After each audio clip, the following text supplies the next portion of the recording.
உனக்காக எது வந்தாலும் பரவாயில்ல நான் கிடக்குறேன். யாரையோ பாக்குற மாதிரி அலட்சியமா பாத்துட்டு போற. போன் ஆஃப் பண்ணி வச்சுட்டு வீட்டுல சொல்றவள கல்யாணம் பண்ணிட்டு போலான்னு பாக்குறியா? எனக்கு கல்யாணம் முடிவு பண்ணிட்டாங்க. எப்ப நீ என்ன லவ் பண்றேன்னு சொல்லிட்டு அப்பயே நீ எனக்கு பொண்டாட்டி ஆயிட்ட. இப்ப உன் முடிவு மாறினாலும் என் முடிவு மாறாது. உங்க ஊர்க்காரங்கன்னா எல்லாரும் பயந்துருவாங்க நினைச்சிட்டாங்களா? எது ஜெபம் வந்தாலும் சும்மா ஏன் கத்துறீங்க?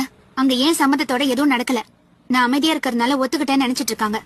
நீங்க உள்ள இருக்கீங்களா வெளிய இருக்கீங்களான்னு தெரியாம நான் ஒத்தைய எங்கிட்டு போராடுறது? அக்கா சித்தி அத்தனை ஆளுக்கு அவங்கவுங்க அனுபவன்ற பேர்ல ஏன் புத்திய செலவு பண்ணாங்க. இங்க உள்ள இருக்கிறது என்ன கரையா?